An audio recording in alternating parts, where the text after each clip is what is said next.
হয় চাওক, বৰ্তমান মই উপস্থিত আছোঁ দেৰগাঁও সমষ্টিৰ অন্তৰ্গত কোবাল গাঁৱত।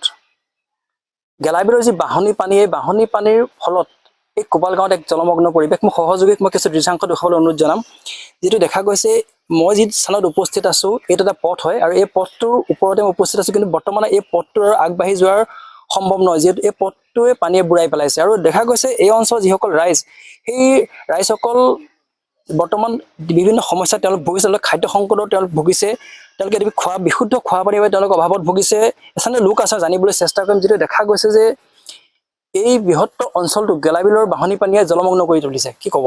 হয়, আমাৰ এইটো ব্ৰহ্মপুত্ৰৰ অতি পাছপৰা অঞ্চলৰ ভিতৰতে কোবাল গাঁওখন অতি বেছি দ বুলি ক'ব লাগিব। আমাৰ যি আগত আছে চন্দ্ৰপুৰৰ পৰাই পানী, সেই ৰাস্তাৰ পৰাই কোবাল গাঁৱৰ শেষলৈকে গোটেই ৰাস্তা পানীত বুৰ গৈ আছে। মানুহৰ এতিয়া বিকল্প ব্যৱস্থা এখন কলভূৰ, তাৰ বাদ বাকী বিকল্প একো নাই। প্ৰত্যেকে এখন কলভূৰতে বা মানে যাতায়াত কৰিবলগীয়া হৈছে। গৰু ছাগলী কোনোবা ঠাইত ৰাস্তাত অকণমান টিলা ওলাই আছে, তাতেই গোটেই গৰু ছাগলীখিনি ৰাখিবলগীয়া হৈছে। তেনেকুৱা এটা পৰিস্থিতি হৈছে। কিন্তু এতিয়ালৈকে আচলতে প্ৰশাসন বা চৰকাৰৰ ফালৰ পৰা তেনেকৈ কোনো মানে সুবিধা একো পোৱা নাই বুলি ক'লেও বেয়া নহয়। মাত্ৰ আজি কম পৰিমাণে অলপ পশু খাদ্য ইয়ালৈ প্ৰেৰণ কৰিছে। বাকী কোনো মানে মানুহৰ কাৰণে যি আচলতে খাদ্য ব্যৱস্থা বা খোৱা পানীৰ ব্যৱস্থা, সেইবোৰ একোৱেই ইয়াত ব্যৱস্থা পোৱা নাই। সেইগতিকে আমি আপোনালোকৰ মাধ্যমে জনাইছোঁ যে অকল ইয়াতে বুলি নহয়, সমগ্ৰ অসমতে যি বান বিভীষিকাৰ সৃষ্টি হৈছে, গোটেই অসমে আজি দুৰ্যোগত পৰি আছে। তাৰ অংশস্বৰূপে কোবাল গাঁও এই দুৰ্যোগৰ সন্মুখীন হৈছে।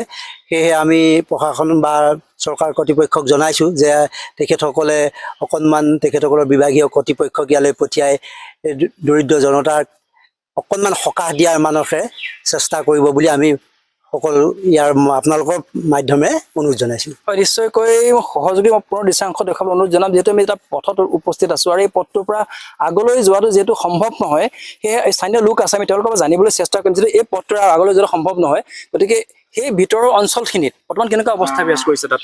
আপোনালোকে দেখিছে, এইটো অঞ্চল আমাৰ দেৰগাঁও সমষ্টিৰ 104 নং দেৰগাঁও সমষ্টিৰ পশ্চিম ব্ৰহ্মপুত্ৰ গাঁও পঞ্চায়তৰ কোবাল গাঁও হয়। আমাৰ এই কোবাল গাঁৱকে ধৰি আগলৈও প্ৰায় কেইখন গাঁও জলমগ্ন হৈ আছে। মানুহখিনিৰ দুৰ্ভোগ ভুগিছে আচলতে। পশুধনৰ পৰা ধৰি মানুহৰলৈকে গোটেই যাতায়াতৰ ব্যৱস্থা এয়া। এনেও আমাৰ পথটো অতি শোচনীয় অৱস্থা, বাৰিষা কালত মানুহ ওলাবই নোৱাৰে। কিন্তু এতিয়া পানীয়ে গোটেই জলমগ্ন কৰি অৱস্থা আৰু শোচনীয় কৰি পেলাইছে। কিন্তু এতিয়ালৈকে প্ৰশাসনৰ তৰফৰ পৰা আমি জানিব পৰা মতে কোনো এতিয়ালৈকে ৰেচন পাতি যোগান ধৰা হোৱা নাই বুলি কৈছে। আজি কিছু পশুধনৰ বাবে কিছু খাদ্য সামগ্ৰী আহিছে, কিন্তু এতিয়ালৈকে মানুহৰ বাবে কোনো ৰেচন পাতি অহা নাই বা কোনো তেনেকৈ প্ৰশাসনৰ ফালৰ পৰা খবৰ খাতি লোৱা নাই বুলি আমি গম পাইছোঁ। বাকী আপোনালোকে দেখিছে, মানুহে কিছু বহুত বেছি পৰিমাণে ক্ষতিগ্ৰস্ত হৈছে। গতিকে যাতায়াতৰ ক্ষেত্ৰত আমাৰ অতিকে মানে দুৰ্ভোগ ভুগিব লগা হয় বাৰিষা কালত। এতিয়াতো আৰু অৱস্থা বেয়া হৈ গৈছে। যিটো দেখা গৈছে ভিতৰৰ অঞ্চলত যথেষ্টখিনি লোক আছে, তেওঁলোকৰ ঘৰৰ পৰিৱেশত পানী কেনেকুৱা হৈছে? পানী কিমান উঠিছে তেওঁলোকৰ? পানী তেওঁলোকৰ একঁকাল পৰ্যন্ত এফালে হৈছে। অহা যোৱা, থকা খোৱাৰ গোটেই অসুবিধাত ভুগিছে, বেয়াকৈ ক্ষতিগ্ৰস্ত হৈছে। প্ৰশাসনৰ ফালৰ পৰা এতিয়ালৈ কোনো তেনেকৈ যোগাযোগ কৰা হোৱা নাই। ইয়াত নাও নাই নেকি? নাও তেনেকৈ নাই, মানুহৰ আচল একেবাৰে ভৰসাই কলভূৰেই হয়। কলভূৰ চলাই তেওঁলোকে যাতায়াতৰ এয়া কৰিছে, অহা যোৱা কৰিছে। হয়, নিশ্চয়কৈ দেখা গৈছে যথেষ্ট দ অঞ্চল বুলি পৰিচিত এই কোবাল গাঁৱত, কিন্তু বৰ্তমান পৰ্যন্ত এখনো নাও ইয়াত নাই। যিহেতু প্ৰতি বছৰে এই লোকসকল এই পানীৰ দ্বাৰা তেওঁ আক্ৰান্ত হয়, প্ৰতি বছৰে কিন্তু এই একেই পৰিৱেশৰ সৃষ্টি হয়। এজন স্থানীয় যুৱক আছে, আমি তেওঁৰ পৰা জানিবলৈ চেষ্টা কৰিম। যিহেতু বৃহত্তৰ অঞ্চলটো জলমগ্ন হৈ আছে, কি পৰিৱেশ এতিয়া বৰ্তমান? হয়, আপোনালোকে দেখিছে, এই আমাৰ কোবাল গাঁৱকে ধৰি ব্ৰহ্মপুত্ৰ অঞ্চলৰ বিভিন্নখন গাঁৱত এই যি বানৰ বিভীষিকা সমগ্ৰ অসমৰ লগতে, সেই বিভীষিকাত কোবাল গাঁও আৰু ব্ৰহ্মপুত্ৰবাসীও ভুগিছে।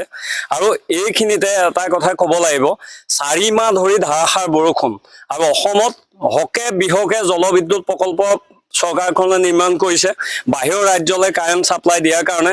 আৰু সকলোৱে জানে, সিদিনা নাগালেণ্ডত ডাৱৰ বিস্ফোৰণ হৈছে বুলি এটা গোখাত ভুৱা প্ৰচাৰ কৰি পেলাই কিন্তু ভাগিছে মাথাউৰি, 18টাকে মাথাউৰি ভাগিছে আৰু প্ৰচাৰ কৰিছে ডাৱৰ বিস্ফোৰণ হৈছে।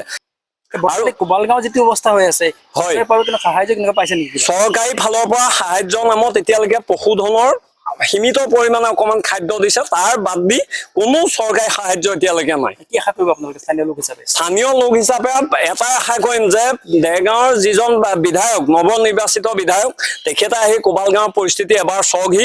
আৰু আমাৰ কোবাল গাঁওখন চাওক, আগতে খুমটাই সমষ্টিৰ অন্তৰ্গত আছিলোঁ। খুমটাই সমষ্টিৰ বিধায়কজন কাম কৰা মানুহ আছিলে, কিন্তু তেখেতেও আমাৰ কোবাল গাঁৱত কোনো এটা কাম নকৰিলে। 9 বছৰ তেখেতে পালে, 9 বছৰত এটা ৰাস্তা নবনালে, এটা ভাল কাম নকৰিলে। আৰৱাই ঘৰ কেইটামান পোৱাৰ বাদ দি একো নহ'লে। আৰৱাইটো ঘৰ বিধায়কজনৰ কোনো কথাই নাহে, সেই ঘৰকেইটা এনেও মানুহে পাবই।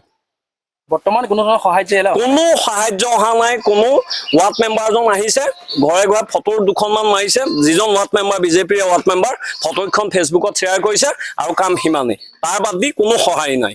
হয়, নিশ্চয়কৈ দেখা যথেষ্ট ক্ষোভিত হৈ আছে স্থানীয় যিসকল লোক আছে, তেওঁলোকে কোনো ধৰণৰ সুবিধা তেওঁলোকে লাভ কৰা নাই। যিহেতু বৰ্তমান পৰ্যন্ত 3-4 দিন আজি হৈ গৈছে এনেধৰণে পানীৰ ভিতৰত আবদ্ধ হৈ আছে লোকসকল, কাৰ্যত জলবন্দী হৈ পৰিছে। তথাপিতো কিন্তু বৰ্তমান পৰ্যন্ত তেওঁলোক খাদ্য সংকটত ভুগি থকাৰ পাছতো বৰ্তমানলৈকে চৰকাৰৰ তৰফৰ পৰা প্ৰশাসনিকভাৱে কোনো ধৰণৰ তেওঁলোকে সাহায্য লাভ কৰা নাই। গতিকে তেওঁলোকে আশা কৰিছে অতি শীঘ্ৰে চৰকাৰে সেই সাহায্য এই অঞ্চলত উপস্থিত কৰাৰ ব্যৱস্থা কৰক আৰু তেওঁলোকক এই যি সংকটত আছে, সংকটত তেওঁলোকে মুক্ত কৰক।